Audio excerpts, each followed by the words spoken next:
हम यही करेंगे। नहीं हम नहीं जाएंगे सर आपके साथ, पहले इनके वकील। पति ने मजदूरी की, दिन रात पसीना बहाया और पत्नी ने सपनों को पूरा करने के लिए अपनी पुश्तैनी जमीन तक बेच दी। पत्नी को इंटर से बीएड तक पढ़ाया, शिक्षक भर्ती की तैयारी करवाई और आखिरकार उसे बीपीएससी शिक्षक भी बना दिया। लेकिन नौकरी मिलते ही उसके बाद जिस पत्नी की सफलता पर परिवार खुशियां मना रहा था, उसी पत्नी पर अब पति ने गंभीर आरोप लगा दिए। आरोप है कि बीपीएससी शिक्षिका बनने के बाद पत्नी ने पति और अपने 10 साल के बेटे का साथ छोड़ दिया। मामला इतना बढ़ गया कि स्कूल के बाहर हाई वोल्टेज ड्रामा देखने को मिला। हम यही करेंगे। नहीं हम नहीं जाएंगे सर आपके साथ, पहले इनके वकील को यहाँ ये ताला मारेगा। और अब विवाद पुलिस तक पहुंच गया है। बड़ी खबर बता रहे हैं, वैशाली के ये घटना वैशाली के हाजीपुर से सामने आई है। इस कहानी में प्यार, त्याग, संघर्ष और बेवफाई के आरोपों का ऐसा संगम है जिसने हर किसी को सोचने पर मजबूर कर दिया। देखिए हमारी ये खास रिपोर्ट आपको दिखा रहे हैं। यह घटना वैशाली जिले के बिदुपुर थाना क्षेत्र के माइल पंचायत निवासी अमन कुमार का दावा है कि उन्होंने अपनी पत्नी गुंजन कुमारी के सपनों को अपना सपना समझकर पूरा किया। वर्ष 2013 में दोनों की शादी हुई। उस समय गुंजन केवल इंटर पास थी और शिक्षिका बनना चाहती थी। देखिए, पति अमन का कहना है कि घर की आर्थिक स्थिति मजबूत नहीं थी, लेकिन उन्होंने कभी पत्नी की पढ़ाई रुकने नहीं दी। मजदूरी की, लोहा पीटा और जो कमाया वह पत्नी की पढ़ाई पर खर्च कर दिया।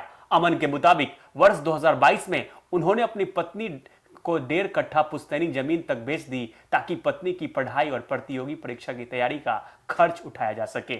इसके बाद गुंजन ने ग्रेजुएशन और बीएड की पढ़ाई पूरी कर ली। बीपीएससी शिक्षक भर्ती परीक्षा में सफलता हासिल भी कर ली। टीआरई 2 में चयन होने के बाद गुंजन की ट्रेनिंग जो है सुपौल जिले के त्रिवेणीगंज में हुई और बाद में वैशाली जिले के बिदुपुर प्रखंड स्थित विद्यालय में उनकी पोस्टिंग हो गई। लेकिन पति का आरोप है कि नौकरी मिलने के बाद पत्नी के व्यवहार में बदलाव धीरे धीरे आने लगा। अमन का दावा है, जो पति है, उनका कहना है कि ट्रेनिंग के दौरान गुंजन की नजदीकियां शिक्षक साथी प्रेम प्रकाश जायसवाल से बढ़ गई। उनका आरोप है कि दोनों के बीच लगातार बातचीत हुई और मुलाकातें होने लगी। धीरे धीरे प्यार बढ़ गया और अमन का कहना है कि जब उन्होंने इस संबंध का विरोध किया तो पत्नी ने उनके साथ रहने से ही इनकार कर दिया। तो देखिए क्या हुआ। पति का आरोप है कि अब गुंजन उनसे अलग रह रही है।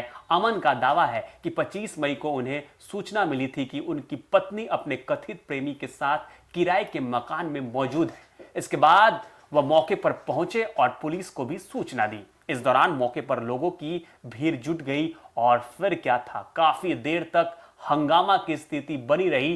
पूरे घटनाक्रम का वीडियो होने का दावा भी पति ने किया है। तो ये बड़ी खबर बता रहे हैं आपको। देखिए, इस मामले में सबसे ज्यादा चर्चा दंपति के 10 साल के बेटे की बातों को लेकर हो रही है। बच्चे ने अपने पिता के सामने मां को लेकर कई गंभीर आरोप लगा दिए। ये आरोप है, हालांकि इन आरोपी की स्वतंत्र पुष्टि अभी तक नहीं हुई है। लेकिन देखिए, वही दूसरी ओर गुंजन कुमारी ने भी पति पर कई आरोप लगाए हैं और उनके साथ रहने से भी इनकार कर दिया। मामला अब पुलिस और कानूनी प्रक्रिया के दायरे में पहुंच चुका है। एक तरफ वह पति जो दावा कर रहा है कि उसने अपने पत्नी के सपनों को पूरा करने के लिए अपनी जमीन तक बेच दी, दूसरी तरफ पत्नी है जो पति के आरोपों को स्वीकार करने को तैयार नहीं है। दोनों पक्षों की अपनी अपनी दलीलें हैं और सच्चाई क्या है इसका फैसला जांच और अदालत की प्रक्रिया के बाद ही सामने आएगा। देखिए, लेकिन इस पूरे घटनाक्रम ने एक बार फिर रिश्तों में जो भरोसा है, त्याग है और बदलते सामाजिक समीकरणों को लेकर नई बहस छेड़ दी है। फिलहाल इस पेशकश में इतना ही। देखते 24। मैं था आपके साथ अनीस राज। सही खबर, पक्की खबर।